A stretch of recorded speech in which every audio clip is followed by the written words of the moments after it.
ओम नमः सदेभ्यः।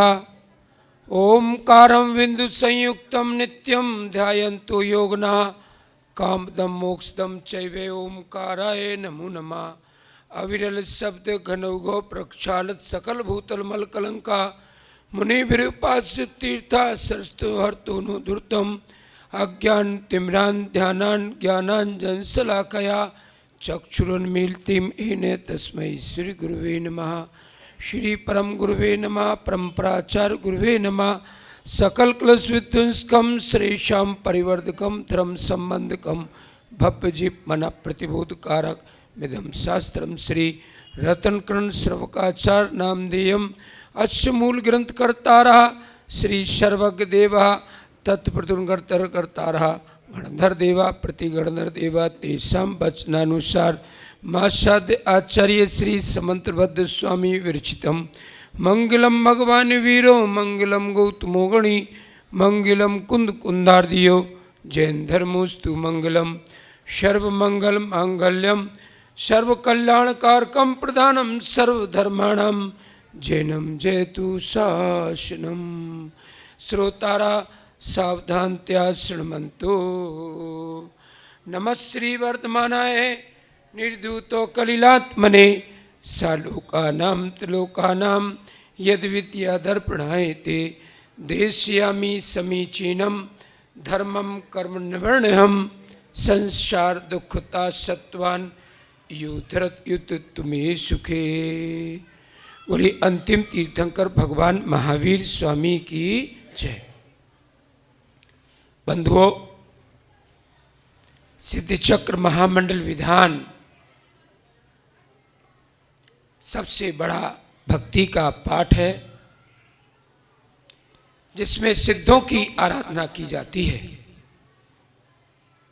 आज हम एक अर्घ समर्पित कर रहे थे जिसमें था कि हमें तीर्थंकर प्रकृति नहीं चाहिए, हमें सिद्ध स्वरूप चाहिए। इसके संदर्भ से भी आज एक अर्घ समर्पित किया। लोक की सबसे ऊंची पूर्ण प्रकृति होती है तीर्थंकर प्रकृति। तीर्थंकर जिस समय जन्म होता है तीनों लोकों में सुख की अनुभूति होती है। उस समय नर की भी उस क्षण सुख की उसको क्लेश नहीं होता, वही सुख है उसके लिए। तो जब तीर्थंकर का जन्म होता है भवनवासी देव हो चाहे वैमानिक देव हो, उनके यहाँ झालर घंटे ऑटोमेटिक बजने लगते हैं, कोई बजाता नहीं है। ये अतिशय होता है तीर्थंकर के जन्म का। बंधुओं, जन्म तभी मंगलकारी होता है, जन्म महोत्सव उन्हीं के मनाए जाते हैं जिनका द्वारा जन्म नहीं होता, उन्हीं के कल्याणक मनाए जाते हैं। धन्य होते हैं वे तीर्थंकर जो धर्म तीर्थ का प्रवर्तन करते हैं। धर्म तीर्थ जिस समय से तीर्थंकर का जन्म होता है, तीर्थंकर का कभी कोई गुरु नहीं होता है, याद रखना। ये नहीं कि किसी पाठशाला में जाकर के वो अध्ययन करते हो, नहीं, कोई गुरु नहीं होता है तीर्थंकर का। तीर्थंकर को तो स्वयं तीन ज्ञान के धारी गर्भ अवस्था से होते हैं। कभी किसी मुनि का दर्शन नहीं होता तीर्थंकर को। क्यों? ऐसा नियम है कि गृहस्थ अवस्था के तीर्थंकर प्रकृति को जिस जीव को प्राप्त करके धर्म तीर्थ का प्रवर्तन करना है, वो किसी मुनि को नमोस्तु करे या मुनि ये समझे कि ये तीर्थंकर है मैं इनको प्रणाम करूं, हो ही नहीं सकता ऐसे। एक प्रसंग आता है, कोई दो मुनि थे, आकाश मार्ग से जा रहे थे, उनकी कोई शंका थी और तीर्थंकर महावीर खेल रहे थे, आकाश मार्ग से जा रहे थे। जैसे ही उनके ऊपर से निकले उनकी की शंका का समाधान ऑटोमेटिक हो गया। उन्होंने सोचा आखिर हमारी शंका का समाधान अपने आप कैसे हो गया, मैं तो जा रहा था सिमंदर के चरणों में। जब नीचे उन्होंने अपने ज्ञान से निहारा, देखा अरे तीर्थंकर बाल्यावस्था में है। बंधुओं, सबसे मंगल कार्य जीवन में धर्म का साथ होता है, याद रखना। हमने यदि मनुष्य जन्म लिया और अरहंत का कुल मिला, बहुत बड़ी बात है। मनुष्य जन्म मिल गया तो सार्थक नहीं।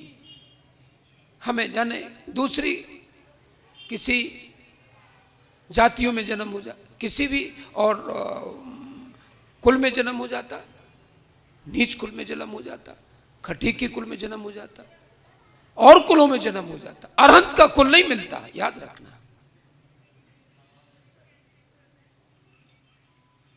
तो हर जगह तो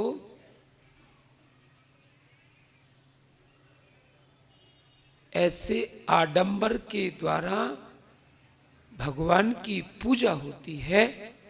पंडित करता है, पंडा करता है वैष्णव संप्रदाय में, लेकिन अरहंत के कुल में यदि कोई कार्य किया जाता है तो स्वयं वो जीव अपने हाथों से करता है। कल एक बहन मुझसे कह रही थी, पंडित जी सौधर्मेंद्र बनना कितना लाभकारी है। मैंने उससे कहा कि सौधर्मेंद्र पंचकल्याणक का जो बहन या भाई बनता है तीव्र पूर्णोदय से बनता है। क्यों? क्योंकि सारे कल्याणक में गर्भ कल्याणक से लेकर के जन्म कल्याणक तप कल्याणक तक के सभी संस्कार वो सौधर्म इंद्राणी करती है। संस्कार ही प्रधान होते हैं, याद रखना। यदि विनम्र सागर जी जैसे मंगल आचार्य, विद्यासागर जी जैसे आचार्य आज घर में होते तो एक श्रावक की तरह होते, लेकिन इनके गुरु ने इनके मुनि के संस्कार करके इनको पंच परमेष्ठी में अधिष्ठित कर दिया, संस्कार करके। तो आज आप और हम उनको भगवान नेमिनाथ की तरह अष्टद्रव्य से पूजा करते हैं, याद रखना। एक बार आचार्य विद्यासागर जी से, महाराज से पंडित जगन मोहन लाल जी शास्त्री कटनी ने पपोरा जी में एक प्रश्न किया था, महाराज आपके चरणों की पूजा करके मैं धन्य हो जाता हूं। बहुत वयोवृद्ध विद्वान थे, 86 में सर्वार्थ सिद्धि की और सठखंडागम की 5वीं पुस्तक की वाचना चली थी मई के महीने में। जगन मोहन लाल जी थे, पन्ना लाल जी थे, कैलाश सन जी थे, बड़े बड़े विद्वान आचार्य श्री के चरणों में रहते थे। आचार्य श्री से पंडित जगन मोहन लाल जी ने डुलते हुए हाथों से कहा, स्वामी आपके चरणों में आकर के ऐसे लगता है साक्षात कुंद कुंद के चरणों में आकर के मैं अपना कल्याण कर रहा हूं। अपने गुरु की कौन स्तुति करता है? याद रखना, प्रशंसा की जाती है रागी भोगियों की, लेकिन स्तुति अरहंत की जाती है, पंच परमेष्ठी की जाती है। हम लोग कुछ भावावेश में आकर के साधुओं की बड़े जो चीज है नहीं उसकी बहुत तारीफ करते हैं। ये प्रशंसा है, प्रशंसा नहीं की जाती, पूजा की जाती है साधु की। तो आचार्य विद्यासागर जी महाराज ने जगन मोहन लाल शास्त्री के इस प्रश्न का क्या उत्तर दिया था मालूम? ध्यान से सुनना। उन्होंने कहा था, पंडित जी ध्यान देना, पंडित जी आप हमारी पूजा करके तो आप स्वर्ग आदि पद प्राप्त कर सकते हो, लेकिन मेरे अंतर में कितना धर्म पल्लवित है ये कह नहीं सकते। मुझे कहां जाना है, बहुत बड़ी बात है। आप एक मुनि को मुनि मान करके पिछी कमंडल देख करके अष्टद्रव से पूजा करते हैं, पाद प्रक्षालन करते हैं, आरती उतारते हैं, वैयावृत्ति करते हैं, आहार दान देते हैं, निकट भव होता है वो श्रावक। लेकिन आचार्य श्री कहते थे हमारे अंदर में वो 28 मूल गुणों का पालन हो रहा कि नहीं। हम बाहर से ऐसे दिख रहे हैं, कैसे हैं कह नहीं सकते। हमारे अंतर के परिणामों की गति को वो तो हम ही जानते हैं। पंडित जी आप तो हमारी भक्ति करके अनंत हो सकते हैं, लेकिन हमारी गारंटी हमें ये पता है, याद रखना। बहुत बड़ी बात थी। बंधुओं, जब भी हम गुरुओं के चरणों में जाते हैं, नमोस्तु करके यही भावना भाते हैं, ओ जिनसेन स्वामी, ओ पुष्पदंत भूतबली स्वामी, ओ धरसेनाचार्य कुंद कुंद समंत भद्र स्वामी, तुम्हें प्रणाम करता हूं, मुनियों को नमोस्तु करता हूं, नमोस्तु करता हूं। बंधुओं, मैना सुंदरी की कथा भी आज कहना आवश्यक है, क्योंकि सिद्ध चक्र विधान का हम आयोजन कर रहे हैं। चंपापुर के राजा अरिदमन थे और उनकी रानी कुंद प्रभा थी। कुंद प्रभा अति सुंदर, लावण्यमयी, गुणमती, विद्वान महिला थी, पटरानी थी राजा की, अरिदमन की। और चंपापुर के राजा के एक पुत्र हुआ जो कामदेव के समान सुंदर था। नाम हुआ श्रीपाल। श्रीपाल तद्भव मोक्षगामी जीव, जिसको उसी पर्याय से मोक्ष जाना हो। क्या कहना उसके करुणा की, सोचो तो। तीर्थंकर के शरीर में जो रुधिर होता है वो किस रंग का होता है? लाल नहीं होता, याद रखना, वो सफेद होता है, व्हाइट। क्योंकि करुणा के द्वारा तीर्थंकर के अंदर 3 लोक के जीवों के प्रति इतनी करुणा होती है, उस वात्सल्य से भी वो लाल रुधिर सफेद हो जाता है। और जिस जीव को उसी पर्याय से मोक्ष जाना हो, कल्पना तो करो कैसे बढ़िया भवितव्यता होगी, कैसा बढ़िया माता पिता होगा वो, और कैसा बढ़िया वो जीव होगा जिसको अरहंत बनना हो उसी पर्याय से।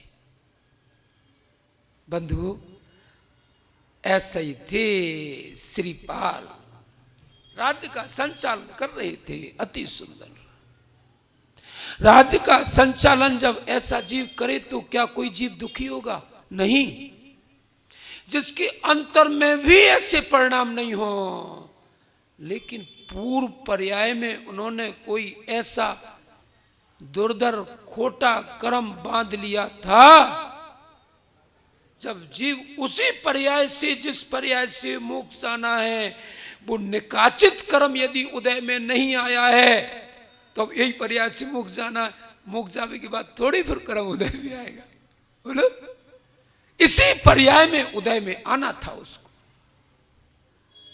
श्रीपाल पुराण में एक प्रसंग आता है, पूर्व पर्याय में श्रीपाल के जीव राजा था, सम्राट था, ऐसी सभा लगी हुई थी, मंत्री बैठे थे, पुरोहित बैठे थे, सब बैठे थे। श्रीपाल चर्चा कर रहा था, क्यों मंत्रियों, क्यों सभासदों, लोक में सबसे ज्यादा तप करने वाला कौन सा जीव होता है, कौन से संत होते हैं?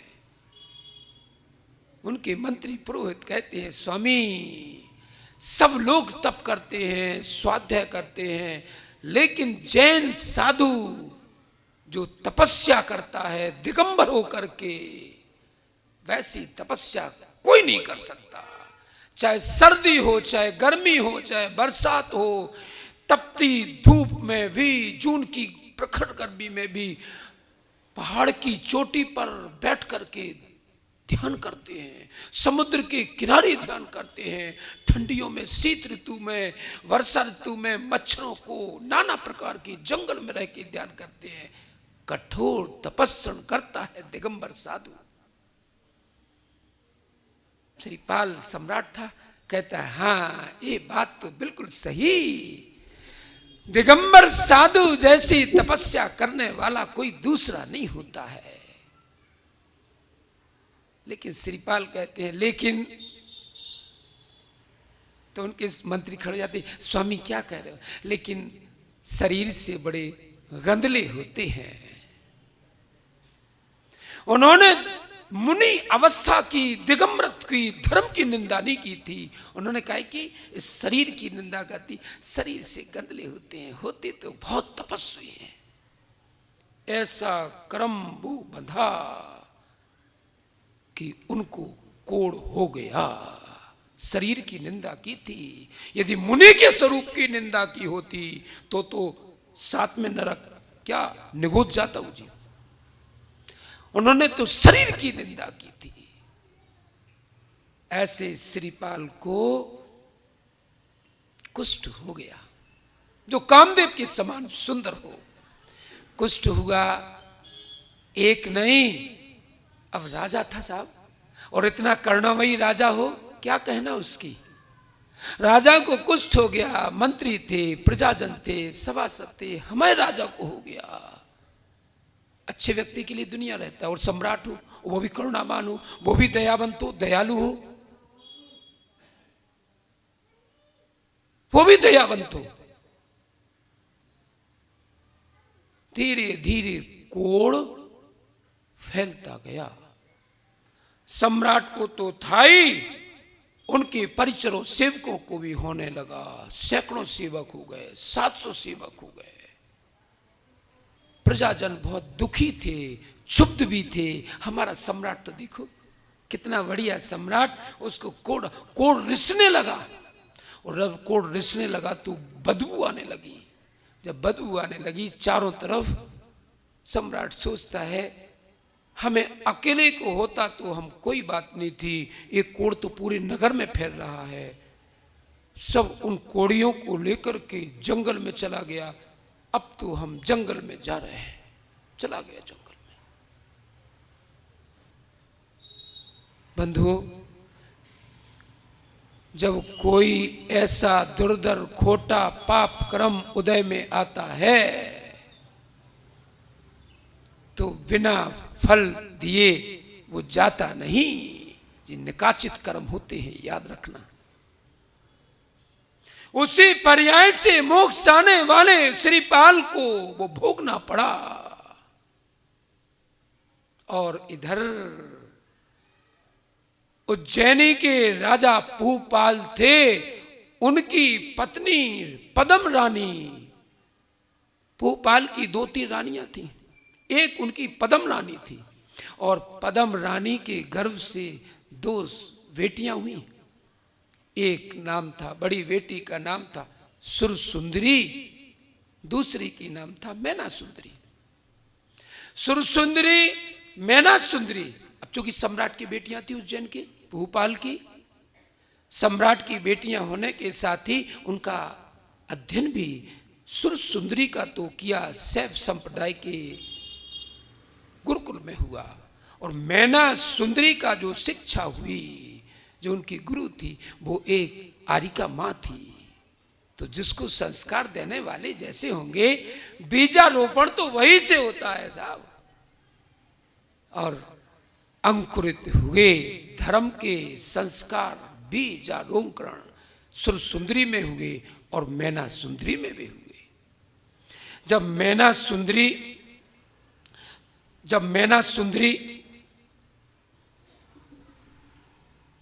और सुरसुंदरी से उनके पिता ने पूछा, बेटा हम तुम्हारी शादी करना चाहते हैं, बताओ कोई तुम्हारी इच्छा के अनुरूप कोई वर हो तो आप हमें बता दीजिए, हम उसी के साथ तुम्हारी वाणी ग्रहण कर देंगे। सुरसुंदरी से पूछा। सुरसुंदरी कहती है, पिताजी मुझे तो हरिवाहन नाम के राजा से स्नेह है, मैं उन्हीं से शादी करना चाहता हूं, मैंने अपना वर चुन लिया है। पिता ने स्वीकार कर ली, मैं अपनी बेटी की शादी अपनी उनकी स्वेच्छा के अनुसार करूंगा। जब मैना सुंदरी के पास पिता आया और पिता कहता है, बेटा मैना सुंदरी तुम भी बताओ कि तुम्हारी शादी के लिए यदि तुमने किसी वर का चयन कर लिया हो मुझे बताओ। मैना सुंदरी कहती है, पिताश्री शीलवती कन्याएं, कुलीन परिवारों की कन्याएं कभी अपने वर की चयन अपने वर के लिए अपने पिता से याचना नहीं करती हैं, याद रखना। वो कुलीन कन्याएं होती हैं, वो शीलवती कन्याएं होती हैं जो वर का चयन पहले कर लें और फिर याचना करें, वो दे दें हमें। मैना सुंदरी के शब्द थे। मैना सुंदरी की बात सुन के पिता कहते हैं, आखिर बताओ बेटा, जैसा सुरसुंदरी ने किया है तुम भी बताओ। नहीं पिताजी, मैंने अपने पूर्व कर्मों से जो भी सुख और दुख प्राप्त किए होंगे उनके अनुसार ही मुझे प्राप्त होगा। जैसे कर्म मैंने पूर्व पर्याय में किए होंगे, अच्छे किए होंगे तो अच्छा प्राप्त होगा, बुरे किए होंगे तो बुरा प्राप्त होगा। इसमें कोई सुख और दुख हमसे बांट नहीं सकता पिताश्री। पिताजी यदि मेरे भाग्य में जो होगा वही प्राप्त होगा। नाना प्रकार की बातें मैना सुंदरी अपने पिता से कह रही थी। वो भी सम्राट था सा पिता। पिता से कहता हूं, पिता मैं आपके घर में जरूर रहती हूं लेकिन मैं अपने भाग्य का खाती हूं।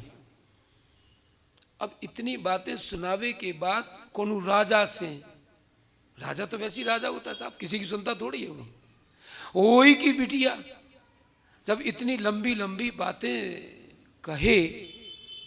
आजकल एक सामान्य पिता से कोई उसका बच्चा कह दे तो पिता आग बबूला हो जाता है। और जो सम्राट हो, जिसने कभी जी हुजूरी ही सुनी हो और आज तक कभी कोई बात ऐसी नेगेटिव सुनी ना हो, और उसकी बेटी कह रही हूं कि पिताजी मैं तो आपके घर में रहती जरूर हूं लेकिन मैं अपने भाग्य का खाती हूं, आपका दिया हुआ नहीं खाती हूं, मेरे भाग्य में है इसलिए मैं खाती हूं। जब इतनी बातें सुन सुन के पिताजी तंग आ जाते हैं। वे सुन रहे थे बहुत देर से, तीर की तरह वो शब्द उनको चुभे कि बेटी हमारी, पालन पोषण हम कर रहे, बड़ा हमने किया, शिक्षा दीक्षा हम दे रही, वो कह रही मैं अपने भाग्य का खाती हूँ। बंधुओं, पिता भी कसम कर लेता है कि अब इसकी शादी तो हम ऐसे स्थान पे करेंगे जो अति निंद होगा, गरीब होगा, क्षुद्र होगा। और पिता ने ऐसा ही किया। जिद होती है। वो 700 कोड़ी श्रीपाल के साथ जंगल जंगल भटकते हुए पास आ गए उज्जैनी के आसपास। और इधर पिता गांठ बांधे था भूपाल, अब तो मैना सुंदरी की जो शादी करना है उसके लिए हमें कोई निंद से बिंद व्यक्ति चाहिए। अपने मंत्रियों से कह दिया ढूंढो। उनके मंत्रियों ने सूचना दी, महाराज पास के ही जंगल में कोड़ियों का एक समूह आया हुआ है, चलो तू अब देख तो लो जरा एक आध, शायद बात बन जाए। भूपाल जाता है, एक कोड़ी दिखता है, कहता है अरे हमारी बेटी के लिए तो यही ठीक है। कोड़ बह रहा था, दुर्गंध आ रही थी। जब वो आगे बढ़ता है, और कौन कौन है देखता है, अरे एक तो और बैठा है जी राजा बना सबसे आगे मुखिया, ये तो और ज्यादा कौड़ी है। श्रीपाल थे, वो राजा भूपाल कहता है श्रीपाल से, मैं अपनी बेटी का पाणी ग्रहण आपसे करना चाहता हूं। श्रीपाल कहते हैं सोच समझ के विचार करके कहना किसी बात को।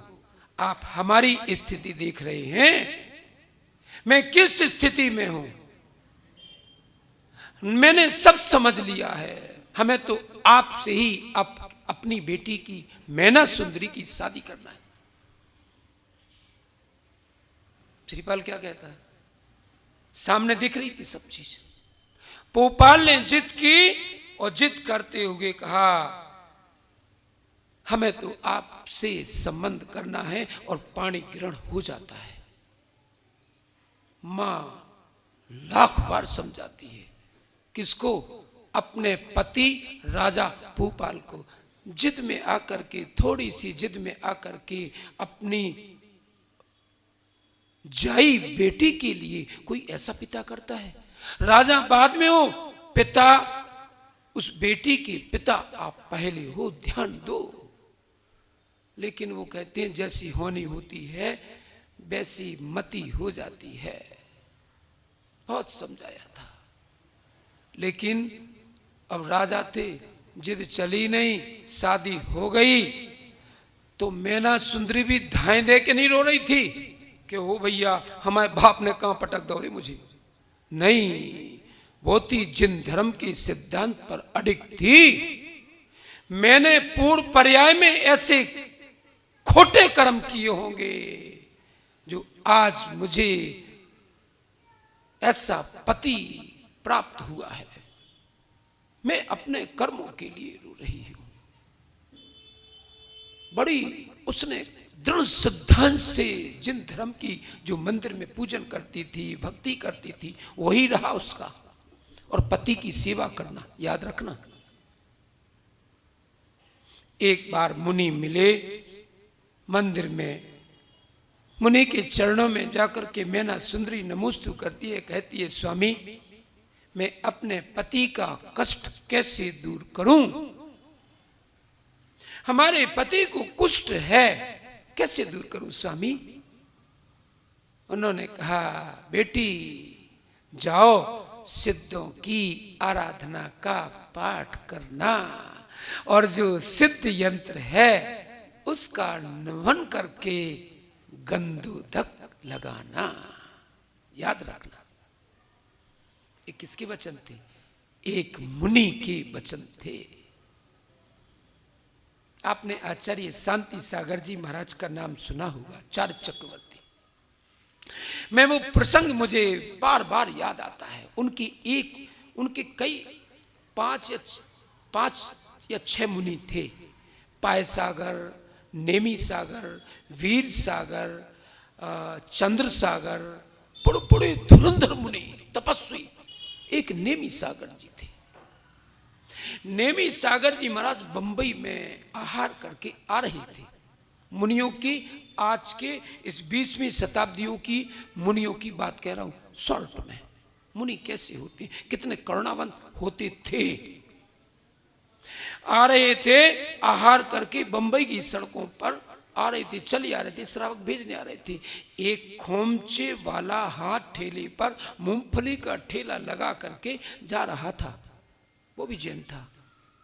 उसने देखा अरे महाराज आ रहे हैं, महाराज आ रहे हैं, ठेला किनारे खड़ा खड़ा, महाराज निकल न जाए, दौड़ा। कुर्ता पहने था, जेब कुर्ते की उस पकड़ने वाले डंठी में फंस गई और धड़ाम से वो ठेला उलट गया, सारी मूंगफलियां रोड पर बगर गई। उसने देखा नहीं और जाकर के महाराज के चरणों में माथा रख दिया। नेमी सागर जी महाराज के चार चक्रवर्ती ग्रंथ में सब उद्धरण है। महाराज ने आशीर्वाद दिया और थोड़ी सी मुस्कुराहट में कहने लगी, देखो तुम्हारी सारी मूंगफलियां पकड़ गई हैं, सारा कुछ गिर गया है, पहले उठा लो। मालूम श्रावक कहता है गरीब था, मूंगफली का ठेला लगाने वाला कैसा होता है सोचो। वो कहता है स्वामी आप निकल जाते फिर दोबारा नहीं मिलते, क्या पता हम कहाँ ठेला कल लगाए होते, आज दिख गए, नमस्ते करता उठा लूंगा मूंगफली। क्या पता उन नेमी सागर जी ने क्या आशीर्वाद दिया कि उसके दिन बदल गए।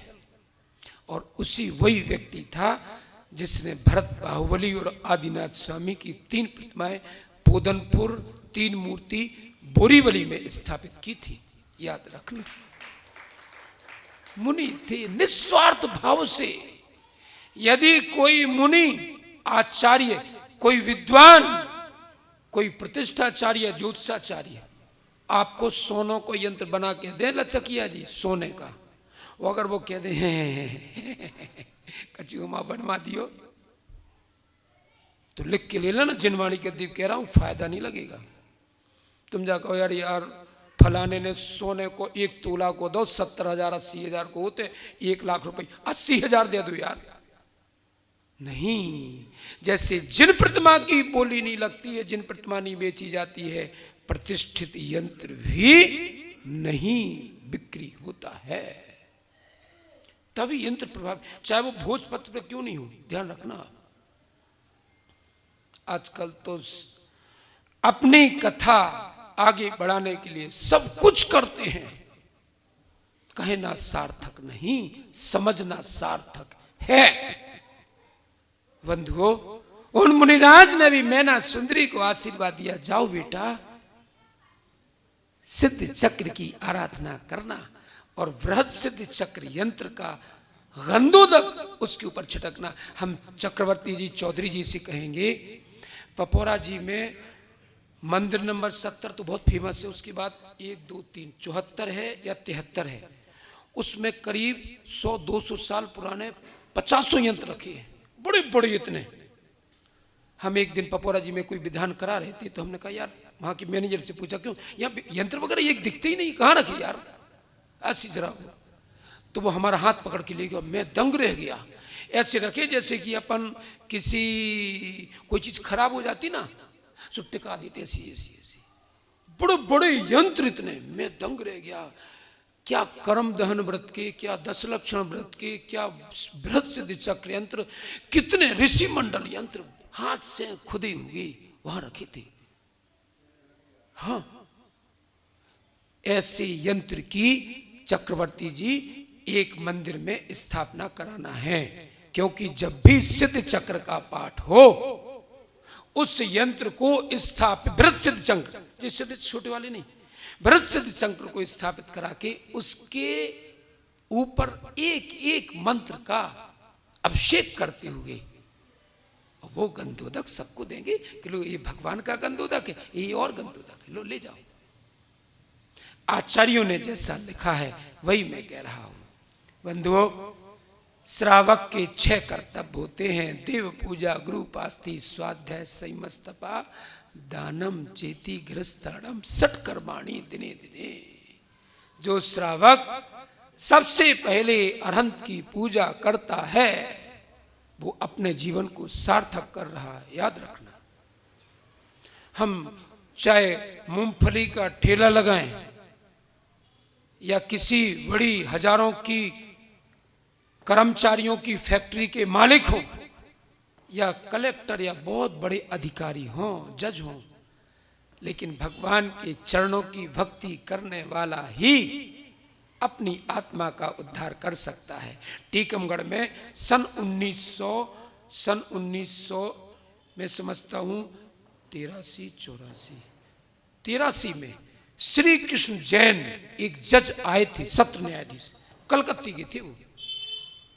उन्होंने ही वहां के जो विधायक थे सरदार सिंह, उनके बेटे को आजीवन कारावास की सजा दी थी। तो जब केस चल रहा था उन्होंने कुछ गोली वोली मार दी थी। तो वो कहते थे, मैं उसकी चर्चा नहीं, मैं जिसकी चर्चा कर रहा हूं वो सुनिए। वो कहते थे कि देखते हैं कौन सजा देता है, माने धपकी टाइप की। श्री कृष्ण जो सत्य न्यायाधीश, वो कहते मैं डेली पैदल जाता हूं मंदिर, मैं भी देखता हूं। उनके भी अंदर से प्रण था और ने उन्हीं के दरवाजे से, उनका बीच मेन मार्केट में थोड़ा सा प्रेस का वो था, वहीं से निकलते थे वो। धर्म के प्रति आस्था ऊंचे से ऊंचे व्यक्ति में भी होती है, किसी में भी होती है। धर्म आड़े वक्त में सहाय होता है, ये ध्यान रखना। जब बहुत तीव्र खोटा पाप कर्म आ जाता है, जब हमारी मरणासन अवस्था के में मर जाना चाहिए उस, क्योंकि पाप कर्म तो फल दे के जाएगा, ये ध्यान रख लो। लेकिन अंतिम समय में यदि कोई सहाय होता है तो वो धर्म होता है। विश्वास तो करना पड़ता है, बिना विश्वास के तो कुछ नहीं होता है। अगाध श्रद्धा समर्पण ही जिनेंद्र की गई भक्ति को चरम तक ले जाती है। और आज आपकी ये भक्ति, सिद्धों की आराधना की ये भक्ति, आपको जब भी आपको कोई ऐसा संयोग मिलेगा कि ऐसे रिद्धधारी संतों का, कोई ऐसे महान संतों का, तो आपकी दिशा और दशा दोनों बदल जाएगी।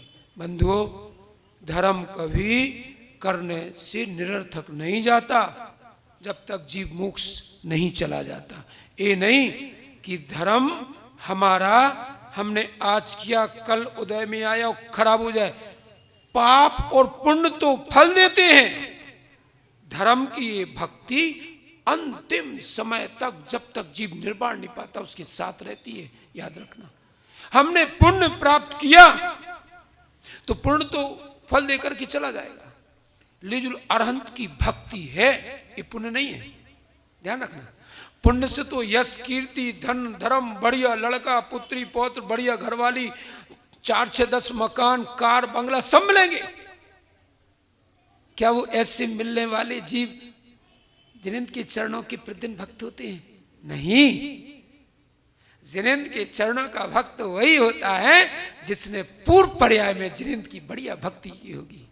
अब सेठ जी हैं या हमारे वो चक्रवर्ती जी हैं, बढ़िया थाल भरते हैं। हम तो जब कहीं जाते हैं तो हम एक ही बात कहते हैं, भैया पूजा तो हमारे बाप ने भी उतनी अच्छी नहीं करी जैसी जे करते हैं, ऐसे थाल भर भर के करते हैं। धन्य है वो श्रावक, धन्य है वो श्रावक जो जिनेंद्र की थाल भर भर के ऐसी बढ़िया पूजा करते हो, आराधना करता हो, भक्ति करता हो। उनसे कोई कहता थोड़ी है साहब कि सेठ जी तुम अच्छी पूजा करो, करे सो लोग तुम्हारे नाम की ताली बजाएं, बस इतना जी गुस्सा हो जा और कछु नहीं है। बाकी दिल का बड़ा कोमल है। बंधुओं, धर्म के प्रति हो तो अपनी इनकी कोई कोने तिजोरी नहीं खुल रही। धर्म के प्रति समर्पित रहने वाला जीव धर्म की प्रभावना अंग का सबसे बड़ा उद्योतक है।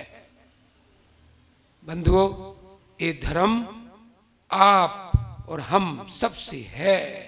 अगर आप धर्म करोगे, हम धर्म करेंगे, तो इस समाज का ये देखो, जिन धर्म के आराधक मंदिर में उत्सव हो रहा है, सब जा रहे हैं धोती पहन करके। बंधुओं, हमें अपने मरणांतिक समय तक कभी भी धर्म के पल्लू को, धर्म की छांव को कभी नहीं छोड़ना है। धर्म से ही हमारा जीवन है। यदि हम हैं तो हम धर्म की गोद में हैं, और जिसकी गोद में होते हैं वो माँ होती है। एक माँ जो जन्म देती है, एक माँ जो जिनवाणी होती है। माँ, एक माँ वो जो जन्म देती है, हम दुग्ध पान करते हैं और बड़े होते हैं। एक माँ वो जो हमें ज्ञान देती है और हमें अरहंत की आराधना करना सिखाती है। ऐसी दोनों माँ को मैं कोटि कोटि प्रणाम करता हूँ, वंदना करता हूँ उन जीवों को जिन माताओं ने विद्यासागर, विराग सागर जैसे, विनम्र सागर जैसे मंगलकारी संतों को जन्म दिया। मैं उन माताओं को भी कोटि कोटि नमन करता हूँ, प्रणाम करता हूँ। उन्होंने भोग भोगते हुए भी उनके अंदर में अरहंत की जो धारा बह रही थी वो मंगलकारी थी। ऐसी माँ को मैं भी कोटि कोटि प्रणाम करता हूँ। बोलिए सिद्ध चक्र महामंडल विधान की।